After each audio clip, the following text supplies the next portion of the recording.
반세기 전 전쟁의 악연으로 얽힌 두 나라, 미국과 베트남 정상이 돌연 손을 맞잡았습니다. 어제의 적이 오늘의 동지가 된 사연, 이를 통해 본 글로벌 시장의 변화 살펴보겠습니다. 김광석 한국경제산업연구원 연구실장 나오셨습니다. 네, 실장님 어서 오십시오. 안녕하세요.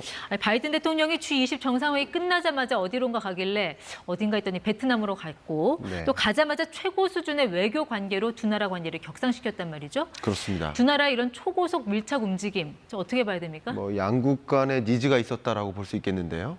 그 양국 간에는 분명히 중국이 있었을 겁니다.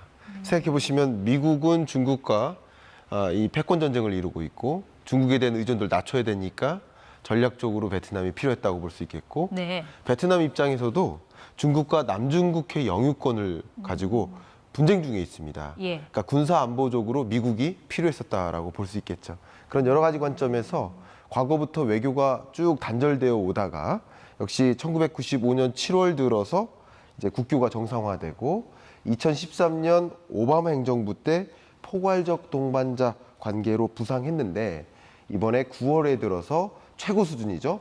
포괄적, 전략적 동반자 관계로까지 부상했습니다. 그러니까 미국 입장에서는 중국을 대체할 어떤 시장이 필요했다는 얘기인데 베트남이 아직까지 조립하고 생산하는 단계는 좀 이렇게 저부가가치 상품에 머물러 있지 않나요? 과연 이 시장이 중국을 대체할 수 있을까? 그 잠재력을 어떻게 봐야 될까요?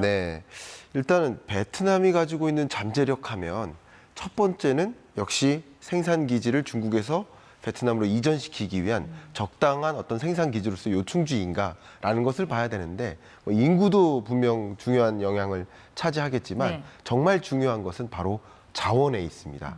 베트남이 희토류 매장량 세계 2위국입니다. 그러니까 중국에 이어서 희토류는 당연히 반도체라든가 2차 전지의 핵심 소재라고 볼 수 있는데 재밌게도 매장량에 비해서는 이 생산량이 현저히 부족한 상황입니다. 당연히 미국과 MOU를 체결하면 미국의 자본이 투입되고 베트남은 이 희토류 세계 최대 생산지로 부상할 수 있는 가능성이 있다는 것이죠. 그러니까 미중 패권 경쟁 속에 요즘 자주 나오는 말이 차이나 플러스 원 이런 전략이잖아요. 그 원 중에 하나가 이제 베트남인 것 같은데 나도 있다 하는 뭐 그런 나라들, 주목받고 있는 나라들 베트남 말고 어디 없습니까? 네, 많이 있습니다. 그러니까 얼터너티브, 그 중국을 대체하는 주요 아시아국 해서 알타시아라는 용어가 등장했는데요.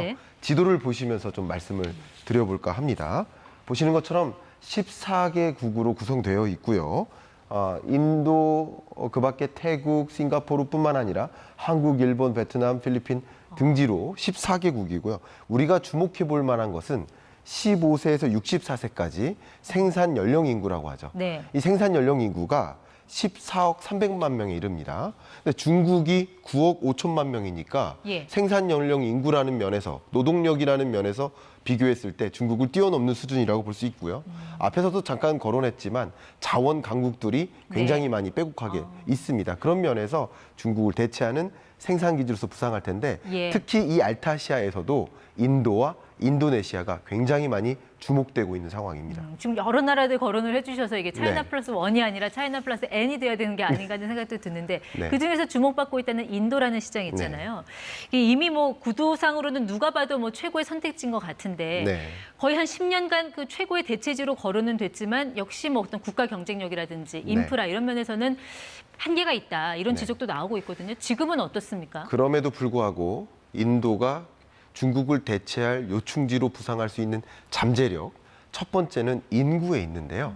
재미있게도 2023년 올해가 인도의 인구가 중국의 인도를 초과하는 시점입니다. 이미 초과하지 않았나요? 네, 초과하는 그 경로에 있습니다. 두 번째는요, 바로 경제 규모인데요. 경제 규모 면에서 인도가 올해 대략 GDP 기준으로 5위, 6위 정도로 부상할 것이고 2027년 정도가 되면 3위국인 일본을 제치고 말 그대로 3위국으로 부상할 가능성이 있습니다. 근데 말씀하신 것처럼 여전히 부족한 인프라가 있는데 인도도 세계의 최대 핵심 제조 기지로 부상하기 위해서 메이크 인 인디아, 바로 제조업 경쟁력을 강화하기 위한 부족한 인프라 수준을 업그레이드하기 위한 그런 정책을 집중하고 있기 때문에 지금은 아닐지라도 향후에 중국을 대체할 생산 기지로서 충분히 잠재력이 있겠다 평가 내려집니다. 인구가 뭐 최대 강점이라는 거는 그만큼 어떤 규모의 경제, 내수 시장의 경제를 그 정도로 키울 수 있다라는 그 잠재력을 말씀하신 것 같은데 네. 그걸로 치면은 뭐 인도네시아도 만만치 않지 않습니까? 인구로만 따지면? 그렇습니다. 인도네시아가 현재 인구 기준으로 세계 4위국입니다.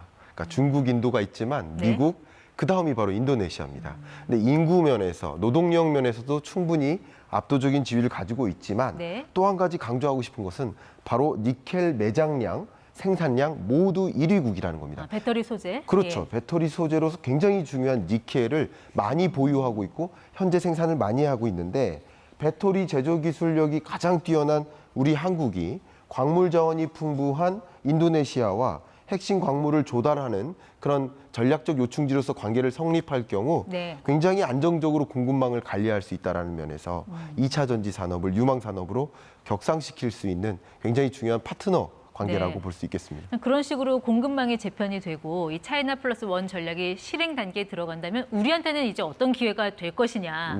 물론 한계도 있겠습니다만.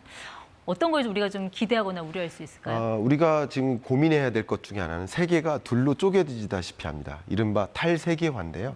우리는 또 다른 공급망이 필요하고 중국을 또 대체할 만한 제2의 신흥 수출 대상국이 필요합니다. 여러 가지 면에서 우리가 시장을 확보하고 공급망을 안정화하기 위한 요충지로서 이런 여러 아시아 국가들을 타겟으로 할 필요가 있지 않을까 생각이 됩니다. 이게 다 각국마다 지금 물 들어올 때 노젓자 이런 분위기인데 이 알타시아에 우리나라도 포함이 돼 있지 않습니까? 그렇습니다. 우리는 여기서 좀 어떤 역할을 해야 된다, 또 할 수 있다라고 보세요? 네, 이 14개국 중에서 분명 한국은 독보적인 경쟁력 하면 바로 기술력의 강자라고 볼 수 있겠죠. 특히 미래 유망 산업을 선도하는 기술력을 바탕으로 이런 주요 알타시아 국가들과 전략적 관계를 형성하고 밸류체인 내에서 리더 역할로서 선도하고 또 이런 밸류체인 전체를 이끌어 나가는 교두보 역할을 수행해야 되지 않을까 하는 생각을 갖고 있습니다. 네, 미중 패권 경쟁 속에 새롭게 떠오른 시장 알타시아 이 전략 함께 알아봤습니다. 김광석 실장 함께했습니다. 고맙습니다. 감사합니다.